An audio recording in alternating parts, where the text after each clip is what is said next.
우주 탐험은 수세기 동안 인류의 상상력을 사로잡아 왔습니다. 1969년부터 최초의 달 착륙을 시작으로 현재에 이르기까지 미국 우주 탐험의 역사를 살펴보는 여행을 떠나보세요. 안전벨트를 매고 출발합니다.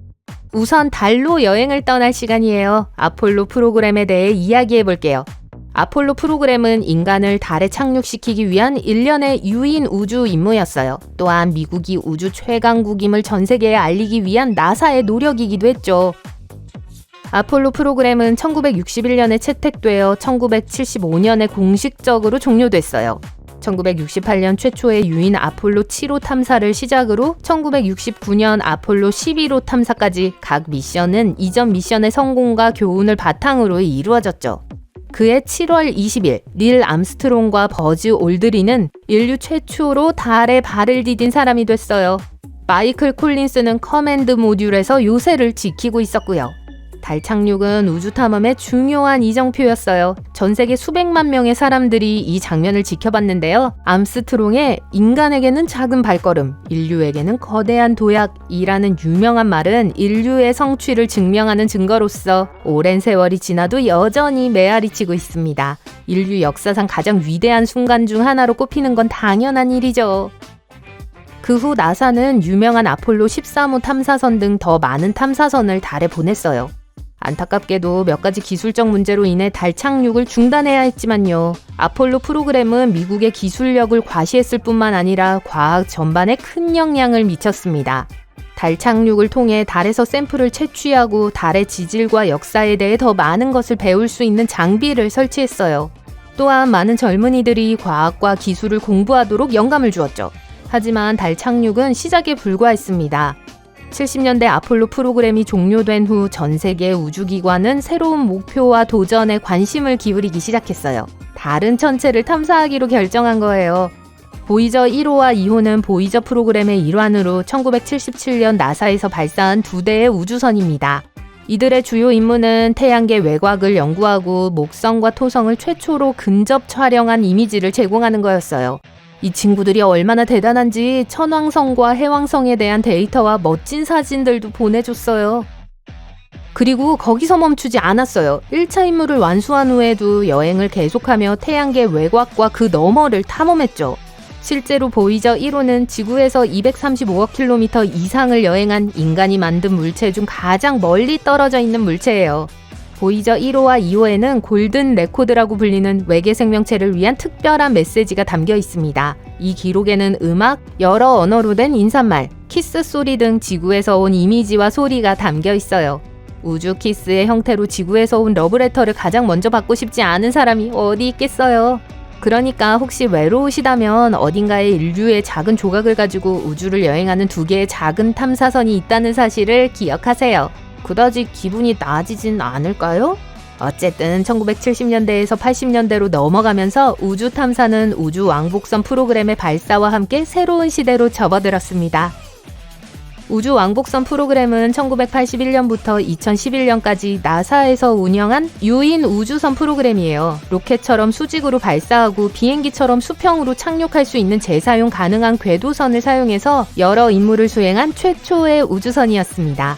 우주 왕복선은 컬럼비아, 챌린저, 디스커버리, 아틀란티스 등 4대의 궤도선으로 구성되었는데요. 이 프로그램은 1981년 4월 12일에 첫 번째 셔틀인 콜롬비아호가 발사되면서 총 135회의 임무를 수행했습니다. 이 프로그램은 미래의 유인 탐사를 위한 기반을 닦았어요. 국제우주정거장 건설이라는 엄청난 프로젝트에 큰 도움이 됐죠. 네, 90년대에 접어들면서 과학자들은 지구 궤도에 우주 정거장을 건설하기로 결정했어요. 국제 우주 정거장, 줄여서 ISS는 여러 국가가 협력해서 만든 거예요. 1998년 11월 20일에 발사됐습니다. 정거장의 끝에서 끝까지의 길이는 108.8m로 미식 축구장 크기 정도예요. 무게도 거의 몇백 톤에 달합니다. 2000년부터 계속 거주하고 있었는데요. 역사상 가장 오랫동안 운영된 우주선이에요. 그리고 현재 다양한 국가에서 온 많은 우주 비행사들이 거주하고 있어요. ISS에서의 생활은 결코 쉬운 일이 아니에요. 우주 비행사들은 무중력 상태, 제한된 사생활, 빽빽한 일정을 견뎌내야 해요. 하지만 일과 놀이만 있는 건 아니에요. ISS에는 체육관이나 주방과 같은 생활 편의를 위한 몇 가지 편의시설이 마련되어 있어요. ISS의 주요 목적은 우주 비행사에게 아늑한 보금자리를 제공하는 것만이 아니에요. 극미중력 환경에서의 과학 연구와 실험을 위한 플랫폼이기도 하죠.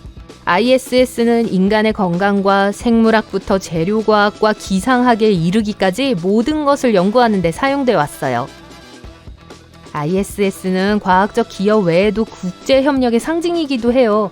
약 402.3km의 고도에서 지구 궤도를 돌며 약 시속 28,000km의 속도로 이동하는 정말 특별한 구조물입니다. 우주시대의 타임머신이라고 할 수 있죠. 만약 ISS를 방문할 기회가 생긴다면 사실 대부분의 사람들에게는 가능성이 거의 없지만요. 음식을 꼭 확인해 보세요. 우주 비행사들은 우주 여행의 혹독함을 견딜 수 있는 재료를 사용해 또르띠아와 땅콩버터 샌드위치와 같은 창의적인 레시피를 개발했어요. 맛있게 드세요. 같은 시기에 또 다른 중요한 일이 있었습니다. 유명한 허블 망원경을 우주로 쏘아 올렸어요. 1990년 지구 저궤도에 발사된 허블 망원경은 현재 약 534.3km의 고도에서 지구 궤도를 돌며 작동 중이에요. 허블 망원경은 우주가 끊임없이 팽창하고 있다는 사실을 발견한 것으로 유명한 천문학자 에드윈 허블의 이름을 따서 명명됐어요. 허블 망원경은 우리가 지금까지 본 것 중 가장 놀라운 우주 이미지를 포착했어요. 또한 우리가 불가능하다고 생각했던 방식으로 우주를 이해하는 데 도움을 주었죠. 예를 들어 허블 덕분에 아주 먼 행성을 연구하고 은하 중심에 있는 초대질량 블랙홀의 증거를 발견하기도 했어요. 그리고 2021년 11월 25일에는 허블 망원경의 손자격인 제임스 웹 망원경이 발사됐는데요. 훨씬 더 멋지고 발전된 이 망원경은 이미 화려하고 매우 상세한 사진을 보내왔습니다. 이전 망원경만큼이나 훌륭하길 기대해 볼게요. 이제 우리는 마침내 21세기로 나아가고 있어요. 그렇다면 지금까지 나사는 무엇을 하고 있을까요? 우선 지난 수십 년 동안 수천 개의 외계 행성, 즉 태양계 밖의 행성을 발견했고 그중 일부엔 생명체가 거주할 수 있을지도 몰라요. 우주 부동산 얘기라도 시작해야겠네요. 하지만 우리는 다른 행성에서 생명체를 찾는데 그치지 않고 이를 현실로 만들기 위해 노력하고 있습니다. 미국은 2012년부터 큐리오시티와 같은 탐사선을 보내 화성의 표면을 탐사하면서 화성 생명체 탐사를 주도해 왔어요. 이러한 탐사 임무를 통해 화성의 지질, 대기, 잠재적 거주 가능성에 대한 귀중한 통찰력을 얻었습니다. 그리고 여기서 멈추지 않고 화성 샘플을 지구로 가져와 분석하는 미래 임무도 준비 중이에요. 다른 행성의 일부를 손에 쥔다니 상상이 되세요? 오늘날 전 세계의 우주기관은 인류의 달 귀환과 궁극적으로는 태양계 내 다른 행성의 식민지화를 포함한 미래 탐사를 위한 새로운 기술과 계획을 연구하고 있습니다. 그리고 누가 알겠어요. 언젠가는 실제로 다른 천체에 별장을 갖게 될지도 모르죠. 전반적으로 미국 우주탐험의 역사는 흥미진진한 순간과 획기적인 성과로 가득해요. 우주 탐사의 가능성은 무궁무진하고 앞으로 어떤 일이 벌어질지 기대가 됩니다. 우주는 광활한 공간이고 아직 발견해야 할 것이 너무나도 많아요. 우주에서 괴생명체와 마주치지 않기를 바랄 뿐입니다.